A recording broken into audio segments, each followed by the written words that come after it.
복음서를 읽어 내려가다 보면은 예수님이 가시는 곳곳마다 사람들이 많이 따라다닙니다. 들에 있든 산에 있든 가정에 있든 어디에 머물든 간에 예수님 주변에는 사람들이 많이 모여들어서 정말 인산인해를 이루었다라고 이렇게 말할 수 있습니다. 이렇게 많은 사람들이 모이는 이유가 있겠지만은 대부분 보면 그들이 예수님을 통해서 하늘의 귀한 진리를 듣기를 원하기도 하고 또 괴롭고 힘든 세상을 살아가면서 위로와 격려를 받기를 원하기도 하고 병으로 시달린 사람들이 병 고침을 받아서 새 힘을 얻기를 원하는 사람들이 예수님 주위를 따라다녔습니다. 그때마다 예수님을 만나는 사람들에게는 큰 희망이 주어졌고 새 생명의 역사가 일어났습니다. 이 역사는 그때만이 아니라 지금도 이어지고 있습니다. 어느 날 예수님께서 많은 사람들과 함께 복음 전하기 위해서 어느 지역을 가고 있었습니다. 나인이라고 하는 성을 가게 되었습니다. 이 나인이라는 성을 가까이 갔을 때에 그 나인이라는 성에서 또 한 사람의 무리가 성 밖으로 나오고 있는 모습을 볼 수가 있었습니다. 그런데 그 성 밖으로 나오는 그 무리들의 모습을 보면 제일 앞에 한 젊은이의 시신을 들고 죽은 사람을 묻기 위해서 나오는 장례 행렬이었습니다. 예수님께서 복음을 전하면서 나인한 성을 들어가고 이 성에서는 죽은 사람의 시신을 가지고 사람들이 따라 나오는 모습을 발견할 수가 있습니다. 어떤 의미에서 죽음과 생명의 만남과 같은 장소였습니다. 여기 보면 이 죽은 사람은 외아들이었습니다. 그 과부의 남편 되는 사람이 그 아들이 태어나기 전에 죽었는지 태어난 후에 죽었는지 아니면은 두 사람 사이가 안 좋아서 어디로 사라졌는지 성경은 분명하게 기록하지 않지만은 이 과부에게는 유일한 아들이었습니다. 그래서 그 과부가 살아가는 존재 이유와 모든 의미가 그 아들에게 있었습니다. 아들을 위해서 살았고 아들과 함께 사는 삶이 전부였다라고 볼 수가 있습니다. 그런 그 아들이 죽었습니다. 그러니 이 과부에게는 견딜 수 없는 슬픔이었을 것입니다. 장례 행렬을 따라가면서 울고 울면서 계속 따라가게 되었습니다. 성경에 보면은 그 장례 행렬 가운데 이 과부의 외아들이긴 하지만은 장례 행렬에 사람들이 굉장히 많이 따라 나왔다는 것을 볼 수가 있습니다. 유별나게 사람이 많이 따라 나온 이유가 그 나인이라는 성회가 마치 집성촌처럼 한 성을 가진 사람들이 같이 모여 사는 집성촌처럼 전부 집안들이 거기 살았기 때문에 그랬었는지 아니면 이 죽은 사람이 비록 외아들이고 과부의 집안이긴 하지만 꽤 집안이 가문이 있는 집안이든지 아니면 이 젊은이가 살아있는 동안에 많은 사람들에게 칭송과 칭찬을 받을 만한 인물이었든지 그것도 아니면 이 과부가 주변 사람들에게 베풀기도 좋아하고 늘 좋은 이웃관계를 가져서 있는지는 모르지만 어떻든 많은 사람들이 따라 나왔다고 성경은 기록하고 있습니다. 바로 이 장례 행렬과 복음을 전하는 예수님의 행렬이 성문 입구에서 만나게 되는 것을 볼 수가 있습니다. 정말 생명과 죽음의 대면이라 이렇게 볼 수가 있습니다. 바로 이 죽음의 행렬 앞에 오신 예수님께서는 시신을 지고 가는 사람들의 길을 막으면서 세우는 것을 볼 수가 있습니다. 물론 장례 행렬을 가진 사람들이 그냥 이 사람 죽은 걸 왜 막느냐고 할 수 있었겠지만은 예수님 주위에 따라오는 많은 무리를 볼 때 이분이 보통 사람이 아니구나 하는 것을 느꼈을 것입니다. 그래서 잠깐 멈춰서자 그 예수님께서는 울고 따라오는 여인에게 이렇게 말합니다. 울지 말라. 사실 거기서 어떻게 울지 않을 수가 있겠습니까? 그 상황에서 울지 말라는 말은 오히려 어울리지 않는 말이라고도 볼 수가 있습니다. 지금 당장 외아들이 죽어서 삶의 의미를 잃어버리고 이제는 절망밖에 없는 여인이 울 수밖에 없는데 울지 말라는 말이 격에 맞지 않는 말이라고 볼 수가 있습니다. 그렇지만 예수님께서는 울지 말라 하면서 그 가는 관에 손을 대시게 되죠. 많은 사람들, 따라오는 많은 사람들, 예수님을 따라온 많은 사람들, 또 성에서 나오는 많은 무리들은 도대체 저 사람이 뭐 하려고 저러나 하고 관심 있게 쳐다보게 되었습니다. 근데 그때 예수님께서 그 관을 향하여 이렇게 말합니다. 청년아, 내가 네게 말하노니 일어나라. 사실 이게 합당치 않는 말이라고도 볼 수가 있습니다. 청년아, 내가 네게 말하노니 일어나라. 지금 시신입니다. 묻으러가는 시체입니다. 그 시체를 향하여 청년아, 내가 네게 말하노니 일어나라. 말도 안 되는 말이라고 볼 수가 있습니다. 그 상황에 전혀 맞지 않는 말이라고 볼 수가 있습니다. 그렇지만은 참 생명이신 예수가 있는 곳에서는 어떤 죽음도 그 힘을 발휘할 수가 없습니다. 예수가 있는 곳에는 생명이 있고 참 생명의 역사가 일어나기 마련입니다. 전능하신 예수님의 말씀에 거역할 만한 힘은 이 땅에 존재하지 않는다고 볼 수가 있습니다.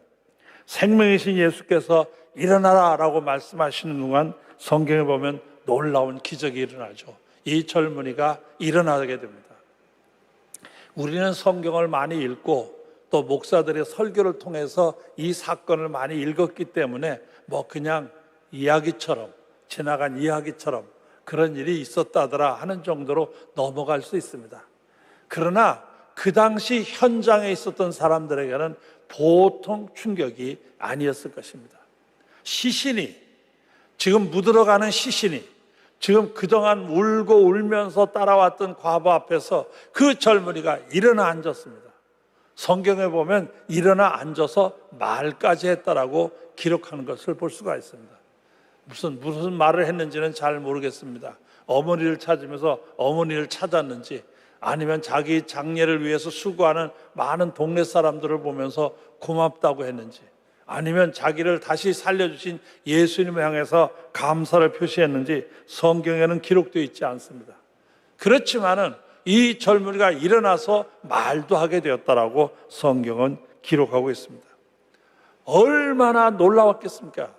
아마 모르긴 하지만 그 주변에 있던 사람 가운데는 털썩 주저앉는 사람도 있었을 것이고, 어떤 사람 비명을 지르면서 소리를 질렀을지도 모릅니다. 분명 죽어서, 이 며칠 전에 죽어서 이 장례 절차를 갖고 이제 묻으러가는데, 묻으러가는 시신이 일어났으니 이거야말로 기적 중에 기적이 아닐 수가 없습니다. 도대체 이 젊은이가 어떻게 살아났을까? 물론 살아난 이유를 설명을 해보려고 해보면 별 생각을 다 해볼 수 있습니다. 아마 그 과부가 불쌍하고 과부가 너무 슬피 우니까 그래서 살아났다, 뭐 이렇게 설명할 수도 있습니다. 그러나 죽은 사람 앞에서 슬피 우는 일들은 이 과부만이 있는 일은 아닙니다. 저도 전에 장례 절차를 지내다 보니까 언젠가 산에 가서 땅을 파고 시신을 묻으려고 했더니 그 가족 가운데 한 분이 자기도 묻히겠다고 막 그 파놓은 무덤으로 뛰어들려고 하는 것을 겨우 말렸던 기억이 납니다. 아무리 슬퍼하고 대성통곡한다고 해서 죽은 사람이 살아나는 것은 아닙니다. 그러면 그 장례식에 많은 사람이 따라왔기 때문에 그래서 살아났다, 이렇게 설명할 수도 없습니다. 사람이 죽어서 장례할 때 많은 사람이 따라오는 경우는 얼마든지 있습니다. 특별히 나라의 왕이라든지 대통령 같은 사람이 세상을 떠나게 됐을 때는 그냥 사람의 숫자가 어떤 때는 수백만이 운집할 때도 있습니다. 사람이 많다고 죽은 사람이 살아나는 일은 없습니다. 그렇다면 이 젊은이가 살아난 이유가 뭐냐? 단 한 가지 이유입니다. 거기에 참 생명이신 예수 그리스도가 계셨기 때문입니다. 예수 그리스도가 있었기 때문에 이 젊은이가 살아난 것입니다. 왜냐하면 예수가 참 생명입니다. 그래서 예수가 있는 곳에는 생명의 역사가 일어납니다. 비록 묻어가는 시신이라 하더라도 주님이 거기 계시는 순간 이 시신이 다시 일어나 말도 하며 새 생명으로 변화가 일어나게 됩니다. 순식간에 죽음이 생명이 되었고, 절망이 희망이 되었고, 슬픔이 기쁨과 환희가 되었습니다. 죽음의 장막이 깨어지고 용서심치는 생명의 역사가 일어나게 된 것을 볼 수가 있습니다. 바로 예수님이 계신 곳에는 이런 생명의 역사가 있습니다. 요한복음 11장 25절에서 26절에 보면 거기 이런 말씀이 있습니다. 예수께서 이르시되 나는 부활이요 생명이니 나를 믿는 자는 죽어도 살겠고 무릇 살아서 나를 믿는 자는 영원히 죽지 아니하리니 이것을 내가 믿느냐, 이렇게 말씀하시는 것을 볼 수가 있습니다. 나는 부활이요 생명이니 나를 믿는 자는 죽지 아니한다. 무릇 살아서 믿는 자는 영원한 생명을 얻게 될 것이라고 말씀하시는 것을 볼 수가 있습니다. 예수 그리스도가 참 생명이라는 말씀입니다. 오늘 우리에게 주신 본문 말씀도 마찬가지입니다. 이 본문 말씀도 제가 다시 한번 읽어드리겠습니다. 하나님의 아들을 믿는 자는 자기 안에 증거가 있고 하나님을 믿지 아니하는 자는 하나님이 거짓말하는 자로 만드나니 이는 하나님께서 그 아들에 관하여 증언하신 증거를 믿지 아니하였으므라. 또 증거는 이것이니 하나님이 우리에게 영생을 주신 것과 이 영생이 그의 아들 안에 있는 그것이니라. 아들이 있는 자에게는 생명이 있고 하나님의 아들이 없는 자에게는 생명이 없느니라. 아들이 있는 자에게는 생명이 있고 하나님의 아들이 없는 자에게는 생명이 없느니라. 이 말씀을 읽으면서 제가 느낀 게 한 세 가지 교훈이, 진리가 이 안에 들어있다라고 생각합니다. 첫째는 인간은 하나님께서 값없이 은혜로 보내신 예수 그리스도를 통하지 않고는 영원히 절망하고 영원히 죽을 수밖에 없는 정말 불행한 존재라는 사실입니다. 아담이 에덴에서 범죄한 이후로부터 온 인류에게는 죽음이 지배하게 되었고 죽음의 세력을 벗어날 수 없게 되었습니다.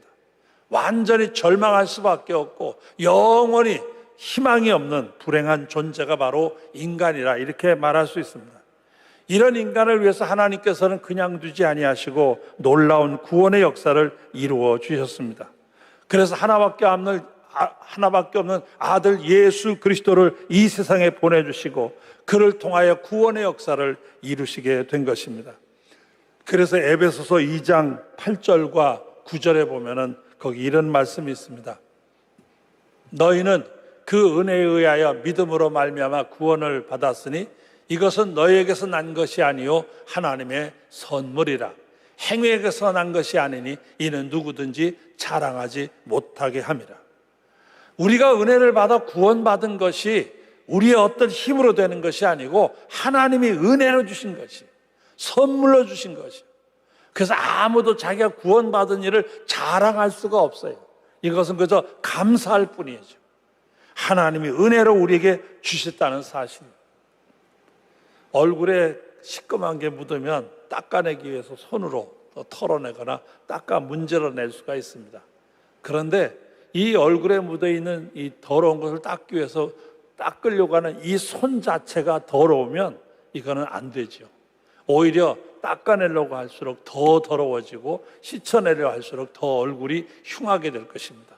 왜? 손 자체가 더럽기 때문에. 죄 지은 인간의 어떤 노력도, 어떤 수고도, 어떤 자기를 다듬어가는 애씀이 있다 하더라도 절대로 죄의 문제를 해결할 수가 없습니다. 그래서 성경 말씀 에레미야 2장 22절에 보면 거기 이런 말씀이 나옵니다. 주 여호와의 말씀이니라. 내가 잿물로 스스로 씻으며 내가 많은 비누를 쓸지라도 내 죄악이 내 앞에 그대로 있으리니. 아무리 씻어내려고 하더라도, 아무리 많은 비누를 갖다 씻고 어떤 세제를 동원해서 깨끗이 씻으려고 애를 쓴다 하더라도 인간의 죄 문제는 절대로 해결되는 것이 아닙니다. 오직 하나님이 우리를 위하여 예비하신 그 아들 예수 그리스도를 통해서만이 해결의 길이 열리게 되는 것입니다. 어떤 수고도, 아무리 깊은 산골에 들어가서 깊은 산속에 숨어 들어가서 수십 년 돌을 닦고 정신을 차리고 뭘 한다 하더라도 해결되지 않습니다. 예수 외에는 해결의 길이 없습니다. 두 번째로 이 생명의 역사가 복음을 통해서 우리에게 주신 것입니다. 로마서 1장 17절에 보면은 복음에는 하나님의 의가 나타나서 믿음으로 믿음에 이르게 하나니 기록된 바 오직 의인은 믿음으로 말미암아 살리라 함과 같으니라. 복음에는 하나님의 의가 나타나서 믿음으로 믿음에 이르게 하나니, 이 하나님의 의가 나타났어요, 복음 안에. 그래서 이 복음을 받아들이게 되는 순간 어떤 일이 벌어지게 되느냐? 우리 안에 하나님의 의가 들어오게 돼요. 그래서 죄인인 내가 죄인이 아니라 의인이 되는 거예요. 이 복음을 받아들임으로 말미암아 내가 분명 죄인이었는데 하나님의 의가 내 안에 들어와서 어떤 일이 벌어지느냐? 죄인이었던 내가 죄인이 아니고 의인으로 바뀌는 의인의 역사가 되는 거예요. 그래서 이 은혜로 말미암아 이런 일이 이뤄지는 거예요. 누구든지 믿기만 하면 죄인이 의인 되게 하는 은혜의 역사가 복음에 있습니다. 남녀노후, 빈부귀천, 얼굴 색깔이 어떻든 상관하지 않습니다. 그가 어떤 사람이고 어떤 능력이 있고 무슨 재주가 있고 상관하지 않습니다. 누구든지 이 복음을 받아들이는 사람에게는 놀랍게도 하나님의 의가 그 안에 역사하게 됩니다. 그리고 그러하여금 죄인의 탈을 벗어버리게 하시고 의인이 되는 은혜의 역사가 일어나게 됩니다. 이게 바로 복음입니다. 이 복음 안에 하나님의 의가 나타나서 믿음으로 믿음에 이르게 하는 은혜의 역사가 있다는 사실입니다.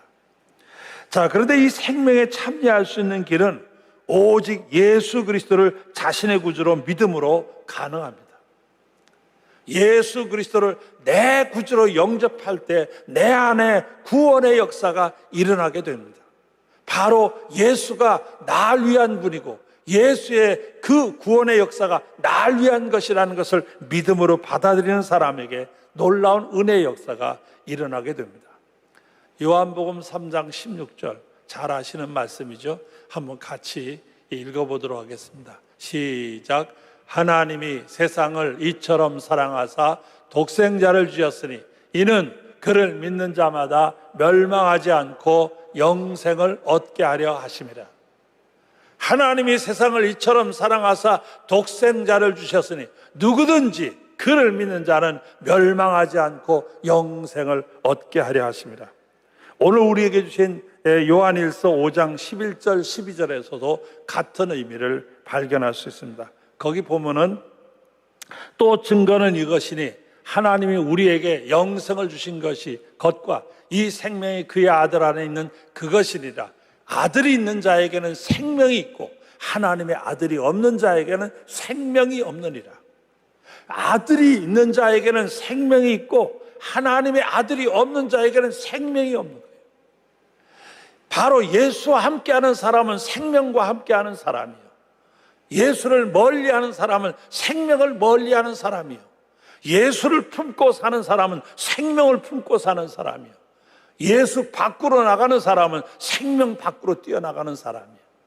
여러분, 예수가 참 생명이에요. 예수 안에 생명이 있다고 말씀하고 있어요. 예수를 떠나서는 생명이 없어요.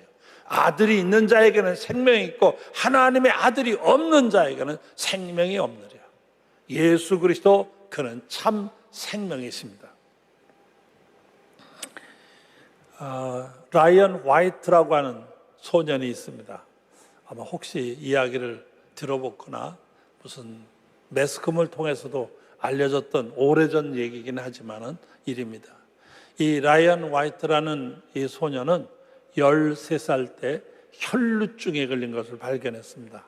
이 혈루증이라고 하는 것은 피가 응고되지 않는 병이에요. 이건 선천적으로 피에 뭐가 잘못돼서 피가 한번 흐르기 시작하면 계속 응고되지 않기 때문에 아주 위험하죠. 그래서 이걸 치료받기 위해서 수술을 받게 되었습니다. 치료하면 수술하는 과정에서 다른 사람의 피를 받아야 되는데 그 피가 잘못된 피였어요. 이 후천성 면역결핍증이라고 하는, 여러분 이름 들어보면 아시는 에이즈 균이 들어있는 피를 잘못 수혈받은 거예요. 그래서 이 소년이 이 에이즈 병에 걸리게 됐어요. 그래서 이 아이가 죽어가게 된 거예요. 자, 이 정말 멀쩡하던 아이가 가서 치료받으러 갔다가 오면 이 병원 측의 실수로 말미암아 죽어가게 된 거예요. 이 아이는 자기가 죽어간다는 걸 뻔히 알아요. 주변 사람들은 잘 알아요. 그런데 놀라운 것은 이 아이가 너무 명랑하게 사는 거예요. 쾌활하게 지내는 거예요. 아주 쾌활하게 지내는 거예요. 부모나 집안이나 형제나 누구를 원망하지도 않아요. 더더구나 자기 치료를 잘못했던 병원 측에 대해서 원망하는 게 아니에요. 불평하는 거예요. 그냥 늘 쾌활하고 명랑하게 사는 거예요. 자기가 지금 죽어가고 있다는 걸 뻔히 알면서도 이 아이는 전혀 그걸 개의치 않고 너무 활달하게 주변 사람들을 기쁘게 하고, 오히려 자기를 염려하는 사람을 위로해주고, 미안해하는 병원 측에 대해서 걱정하지 말라고 오히려 격려하면서 사는 거예요. 이 사실이 매스컴에 알려지게 됐어요. 그래서 매스컴에 알려져가지고 미국 전역에 이것이 소식이 퍼지게 됐습니다. 이 소식이 퍼지게 되자 많은 사람들이 그 아이의 그 삶의 모습에 감동을 받아요. 감동을 받아서 이 아이를 위하여 기도하는 사람이 생기기 시작했어요. 이게 얼마나 많은 사람에게 알려졌냐면, 당시 미국의 대통령이었던 레이건이라는 대통령이 있었는데, 이 레이건 대통령이 직접 병상에 찾아가서 이 소년을 만났어요. 그리고 위로하고 격려했습니다. 또 그 당시 미국뿐만 아니라 전 세계적으로 유명한 팝 가수 가운데 마이클 잭슨이라는 가수가 있는데, 이 가수도 직접 찾아가서 그 아이를 만나고 위로하고 격려를 해줘요. 근데 누구든지 위로하는 사람들은 오히려 이 아이가 위로해주고 격려해주는 거예요. 그래서 이 아이의 삶 하나하나가 다 많은 사람에게 알려지고, 많은 사람에게 격려가 되고, 많은 사람에게 위로가 되는 거예요. 그렇지만 이 병이 결국 악화돼가지고 18살 되는 해에, 그러니까 병이 발견하고 5년 후 18살 될 때에 세상을 떠나게 돼요. 이 세상을 떠나게 됐을 때 마지막에 그 아버지가 아들을 붙들고 이야기를 주고받나요. 그 주고받은 이야기 내용이 더 많은 사람에게 감동을 주게 됩니다. 그 아버지가 아들에게 이렇게 말해요. 아들아, 미안하다. 나는 아무것도 너에게 해줄 것이 없구나. 이 아빠가 더 이상 어떤 선물도 줄 수 없음을 용서해다오. 너한테 해줄 게 나는 아무것도 없다. 아빠로서 참 미안하다. 이렇게 말을 했어요. 그 말을 듣고 이 소년이 이렇게 대답을 해요. 아빠, 그렇지 않습니다. 저는 지금까지 너무나 많은 선물을 받았습니다. 많은 선물을 받고 살았는데, 하지만 아무도 아빠가 제게 준 선물을 준 사람은 없습니다. 아빠는 저에게 천국 열쇠를 주셨잖아요. 예수님을 소개해 주었고, 교회에 나아가 예수님을 믿게 해 주었고, 말씀을 통하여 영생을 얻도록 해 주셨습니다. 이보다 더 위대한 선물이 어디 있겠습니까? 죽어가지만, 외모는 죽어가지만 그 안에 참 생명이신 예수가 그 안에 있어서 늘 그 생명이 그 안에서 그 아이의 인생을 이끌어가는 모습을 볼 수가 있습니다. 마지막 숨을 거두는 순간에도 그 생명을 가지고 말하는 것을 볼 수가 있습니다. 예수만이 참 생명이라고 하는 걸 이 아이의 삶에서도 발견할 수가 있습니다. 아무리 죽은 시신을 갖다 일어나라 해서 일으킨다 하더라도 정작 자기 죽음을 이기지 못하면 그건 참 생명이라고 말할 수 없습니다. 다른 사람을 수백 명을 일으키면서도 자기 문제를 해결하지 못하면 그건 참이라고 말할 수가 없습니다. 그런데 예수님께서는 다른 사람을 죽음에서 살릴 뿐만 아니라 자신도 죽음을 이겨내시는 모습을 발견할 수 있습니다. 성경에 기록된 대로 무덤에 묻히셨다가 사흘 만에 부활하시게 되는 걸 볼 수가 있습니다. 마가복음 16장 6절에 보면 무덤을 찾아온 여인들에게 거기에 이런 기록이 있습니다. 청년이 이르되 놀라지 말라. 너희가 십자가에 못 박히신 나사렛 예수를 찾는구나. 그가 살아나셨고 여기 계시지 아니하니라. 보라, 그를 두었던 곳이니라. 예수께서 죽음을 이기시고 부활하심으로 말미암아 그가 참 생명이 되신다는 확실한 증거를 우리에게 보여주신 것입니다. 죽은 시신을 일으킴으로 그가 생명이라는 걸 보여줄 뿐만 아니라 자신의 죽음까지도 이겨냄으로 말미암아 예수 그리스도 그가 참 생명이라고 하는 것을 우리에게 보여주신 것입니다. 코로나 바이러스로 말미암아 우리의 삶이 억눌림을 당하고 있습니다.